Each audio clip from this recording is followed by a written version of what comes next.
Hello everyone, I am Nikita Gupta and we have started Unit First Chapter Size Separation, जिसके अंदर अभी तक हमने देखा कि साइज सेपरेशन पार्टिकल्स को सेपरेट करने की टेक्निक है।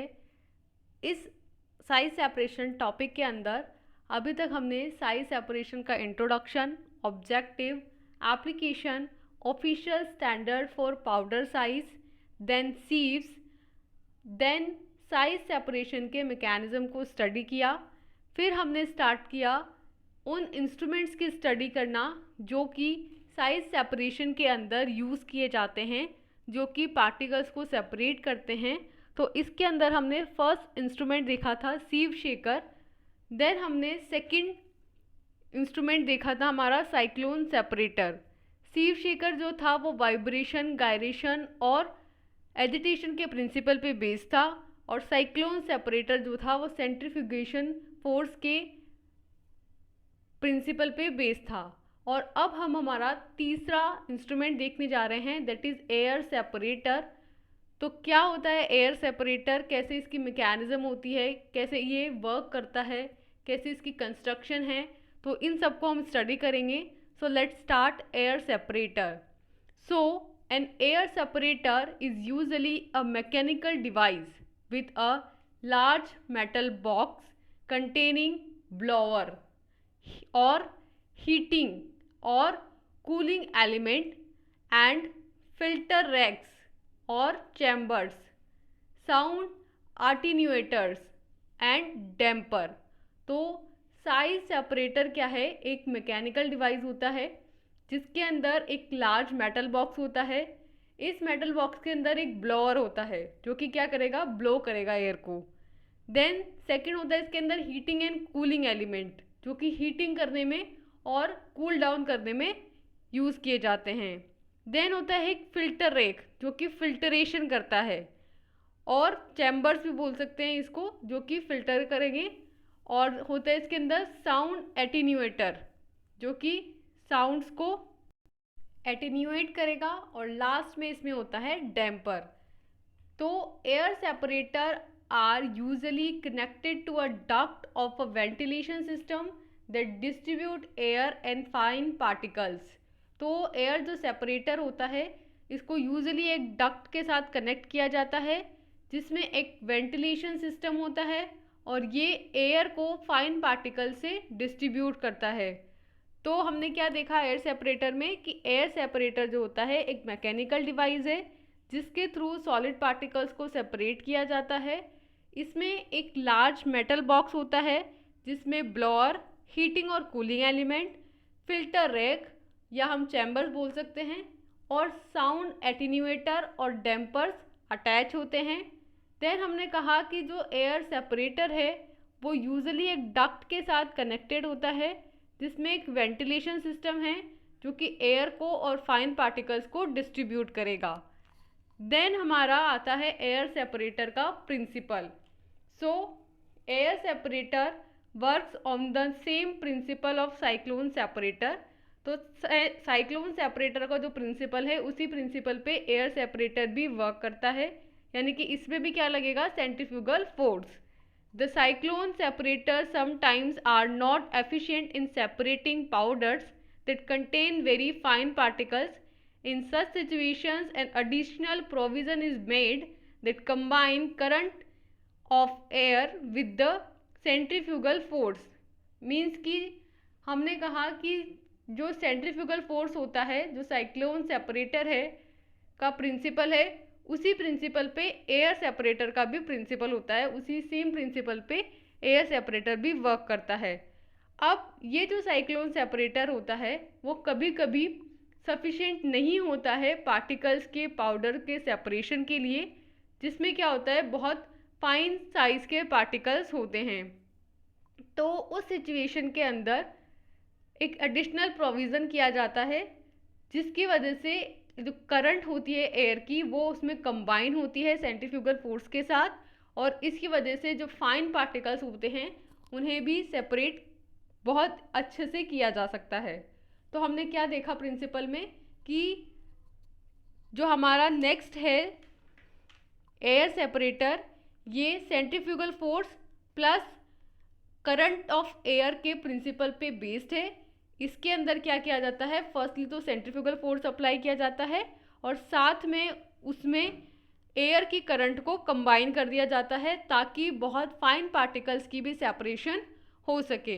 ये जो एयर सेपरेटर है ये सिमिलर है साइक्लोन सेपरेटर के जैसा, सिर्फ इसके अंदर कुछ वेरिएशन किए जाएंगे जिसकी वजह से जो फाइन पार्टिकल्स हैं उनका सेपरेशन जो है वो इजी हो जाएगा।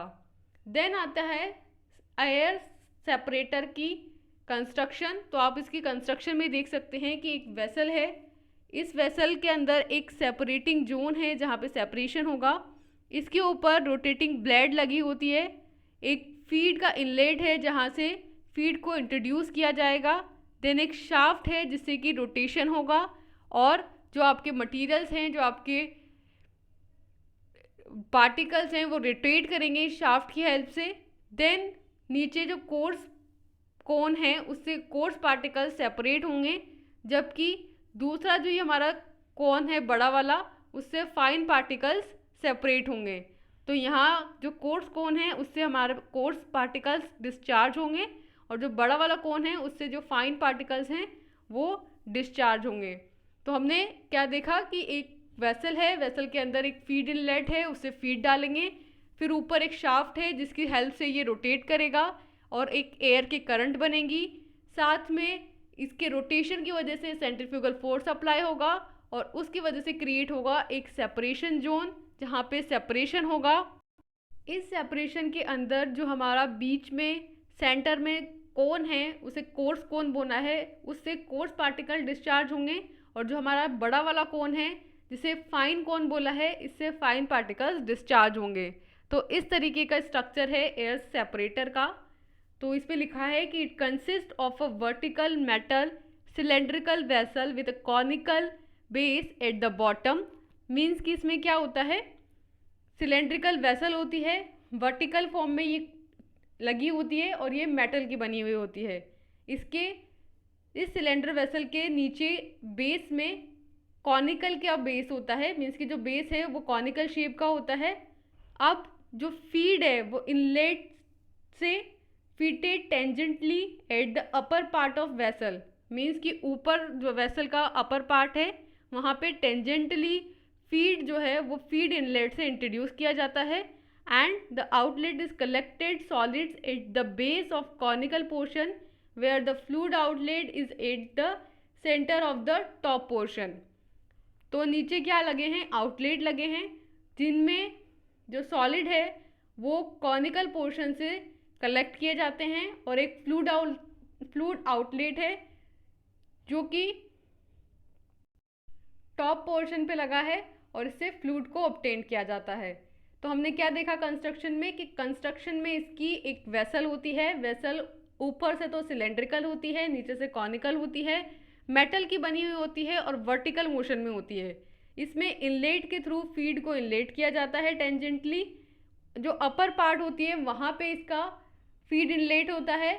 नीचे की तरफ इसमें जो सेपरेटेड सॉलिड पार्टिकल्स हैं उनको कलेक्ट करने के लिए आउटलेट प्रेजेंट होते हैं, जिसमें दो आउटलेट हैं, कोर्स पार्टिकल के लिए अलग आउटलेट है और फाइन पार्टिकल्स के लिए अलग आउटलेट है।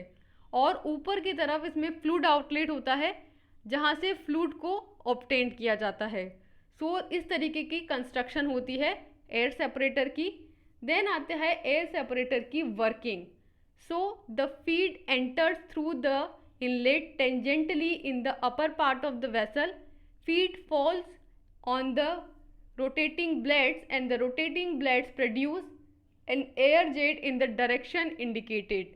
मीन्स कि सबसे पहले तो जो इनलेट है उससे टेंजेंटली फीड को एंटर किया जाता है और वेसल के अपर पार्ट से फीड अंदर जाएगा, फिर जो फीड है वो रोटेटिंग ब्लेड्स के ऊपर गिरेगा और इनके रोटेटिंग ब्लेड्स के ऊपर गिरने की वजह से जो ब्लेड्स हैं वो रोटेट करेंगी और एयर जेट के अंदर जो डायरेक्शन बताई गई है उसमें वो रोटेट करेंगी। उसके रोटेशन की वजह से एक एयर करंट जनरेट होगी और सेंट्रीफ्यूगल फोर्स अप्लाई होगा, जिसकी वजह से उसमें जो सॉलिड्स और फ्लूइड प्रेजेंट है उनका सेपरेशन होगा। और सेपरेशन के बाद जो सॉलिड पार्टिकल्स हैं वो आउटर इनलेट से बाहर निकल जाएंगे, नीचे की तरफ से, बॉटम की तरफ से, और टॉप की तरफ से जो फ्लूइड है वो बाहर आ जाएगा। तो इस तरीके से सेपरेशन होगा। तो इसमें क्या हुआ, इसके अंदर फीड को इनलेट किया, फीड जो है वो टेंजेंटली ब्लेड्स पे गया और रोटेशन हुआ, सेंट्रीफ्यूगल फोर्स अप्लाई हुआ और एयर करंट जनरेट हुई और अल्टीमेटली साइड सेपरेशन हुआ। देन आते हैं एयर सेपरेटर के मेरिट्स यानी कि एडवांटेजेस। सो फर्स्ट है कि it is easy to install, means कि इसको ईजीली लगाया जा सकता है। देन सेकंड है कि the rotor speed as well as air flow is adjustable, means कि जो आपके एयर सेपरेटर है इसके अंदर जो रोटर है जो घूम रहा है, जिसकी ब्लेड्स पे फीड डल रहा है, उसकी स्पीड और जो एयर का फ्लो है दोनों ही एडजस्टेबल हैं। उनको हम एडजस्ट करके जो साइज सेपरेशन की प्रोसेस है उसका टाइम और स्पीड दोनों ही ऑपरेट कर सकते हैं, मेंटेन कर सकते हैं। देन थर्ड है कि it has high product output, means कि इससे जो प्रोडक्ट मिलता है उसकी एफिशिएंसी ज़्यादा होती है, प्रोडक्ट आउटपुट ज़्यादा होता है। देन फोर्थ है कि it is easy to clean and maintain, means कि इसकी जो कंस्ट्रक्शन है वो इस तरीके की होती है कि इसको ईजीली क्लीन किया जा सकता है और मेंटेन किया जा सकता है। तो हमने मेरिट्स में इसकी मेरिट देखे। फर्स्ट कि इसे ईजीली इंस्टॉल किया जा सकता है, सेकंड इसकी स्पीड को और एयर फ्लो को एडजस्ट किया जा सकता है, थर्ड इसके अंदर जो प्रोडक्ट आउटपुट होता है वो हाई होता है, और फोर्थ कि इसका जो क्लीनेंस है, इसकी जो मेंटेनेंस है वो इजी होती है। देन आते हैं एयर सेपरेटर के डीमेरिट्स और we can say disadvantages. So if particle size is too fine, that is less than 5 mu m, then its efficiency decreases, means कि अगर पार्टिकल्स जिनको हमें सेपरेट करना है उनका पार्टिकल साइज 5 म्यूएम से कम होता है तो इसकी एफिशिएंसी जो होती है वो डिक्रीज हो जाती है। देन सेकेंड है कि it is not suitable for wait and sticky materials, means कि इसके लिए लिक्विड्स और सॉलिड्स इसके अंदर हों सेपरेशन में तो आप उन्हें सेपरेट कर सकते हैं, लेकिन जो स्टिकी मटीरियल्स हैं उनको आप इसके थ्रू सेपरेट नहीं कर सकते हैं, क्योंकि उस स्टिकी मटेरियल के प्रेजेंस में वो रोटेट ही नहीं कर पाएंगे ब्लेड्स। तो इसके क्या क्या डीमेरिट्स देखे हमने। फर्स्ट कि जिन पार्टिकल्स का पार्टिकल साइज 5 म्यूएम से कम होगा उनके लिए इसकी एफिशिएंसी डिक्रीज होती है। सेकंड, इसका यूज़ वेट और स्टिकी मटेरियल्स के लिए नहीं किया जाता। देन आता है एयर सेपरेटर के एप्लीकेशंस कि इसका कहाँ कहाँ यूज़ होगा। So it is useful as dust collectors in many processes to either recover valuable granular solids और powder from process streams, means कि बहुत सारी प्रोसेस स्ट्रीम्स होती हैं जिसके अंदर डस्ट की वजह से जो मेन पार्टिकल है वो मिक्स हो जाते हैं। तो ये जो एप्लीकेशन है इसका यूज़ किया जाता है डस्ट कलेक्टर के अंदर, जिसमें क्या होता है जो वैल्यूएबल ग्रेन्यूल सॉलिड होते हैं या पाउडर होते हैं उन्हें प्रोसेस स्ट्रीम से सेपरेट कर लिया जाता है। और जैसे मान लीजिए डस्ट है, डस्ट के अंदर कुछ पार्टिकल्स हैं जो कि वैल्यूएबल होते हैं, जो कि काम आने वाले होते हैं, तो उनको ये सेपरेट करके हम ऑब्टेन कर सकते हैं इस साइज सेपरेटर को यूज़ करके। देन सेकंड आता है हमारा कि it is use to separate sub micron size particles those can not be handled by sieving, means कि सीविंग की जो कैपेसिटी थी साइज सेपरेशन की वो 50 म्यूएम पार्टिकल साइज तक ही थी, लेकिन इस टेक्निक का यूज़ करके हम सब माइक्रोन साइज पार्टिकल्स को भी सेपरेट कर सकते हैं जिन्हें सीविंग के थ्रू हैंडल नहीं किया जा सकता था। देन थर्ड आता है कि it is often use as air pollution control device to maintain और improve air quality in pharmaceutical production area. तो इस टेक्निक को यूज़ करके आप पोल्यूशन कंट्रोल डिवाइस के फॉर्म में इसको यूज़ कर सकते हो, क्योंकि क्या होता है कि जो फार्मास्यूटिकल इंडस्ट्रीज़ होती हैं जिनके अंदर बहुत सारे ऑपरेशंस चल रहे होते हैं, तो अल्टीमेटली उनसे जो डार्क या हम बोल सकते हैं कि डस्ट निकलती हैं और जो धुआं निकलता है वो जाकर के एयर में मिक्स हो जाता है। तो उसको रोकने के लिए क्या होता है, वहाँ पोल्यूशन कंट्रोल डिवाइसेस लगाए जाते हैं, जिससे कि क्या होगा कि जो यूज़फुल पार्टिकल्स हैं वो तो एयर में जाएंगे और जो यूज़फुल नहीं हैं, जो हार्मफुल हैं, वो सेपरेट हो जाएंगे। और इस तरीके से हम क्या कर सकते हैं, एयर की क्वालिटी को मेंटेन कर सकते हैं, उसे इम्प्रूव कर सकते हैं। तो हमने क्या देखा कि जो फार्मास्यूटिकल प्रोडक्शन एरियाज़ हैं उनके अंदर एयर की क्वालिटी को इम्प्रूव करने में, मेंटेन करने में as an pollution control device air separator का यूज़ किया जाता है। देन फोर्थ आता है कि it can be used as a mist collector to remove particulate matter in the form of fine liquid droplets from the air to improve or maintain the quality of air in the workplace environment। तो ये जो air separator है इसका use किया जाता है mist को collect करने में, और इससे हम जो पार्टिकुलेट मैटर है उसे सेपरेट कर सकते हैं फाइन लिक्विड ड्रॉपलेट से, जो कि कहाँ प्रेजेंट है, एयर के अंदर। मीन्स कि एयर के अंदर आप देखेंगे कि फाइन लिक्विड ड्रॉपलेट्स होती हैं, पार्टिकुलेट मैटर होते हैं।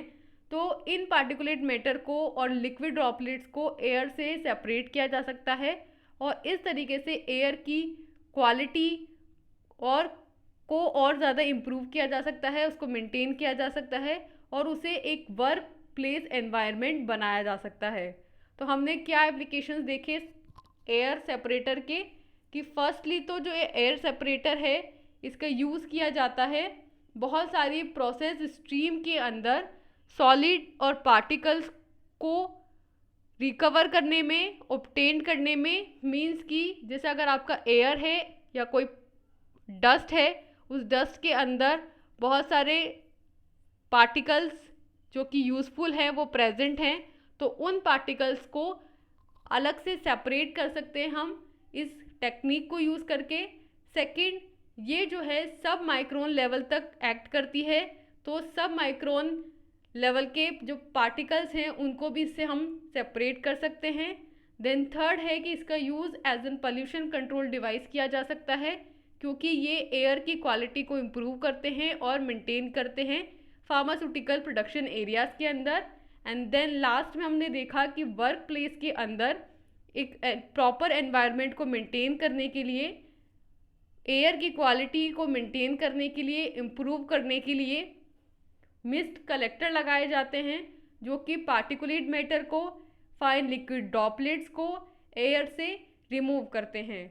तो यहाँ हमने हमारा टॉपिक कंप्लीट किया है एयर सेपरेटर, जिसके अंदर हमने एयर सेपरेटर का principle, construction, working, then merits and demerits and then applications को स्टडी किया, विच इज़ हमारा थर्ड साइज सेपरेटिंग इंस्ट्रूमेंट था एयर सेपरेटर।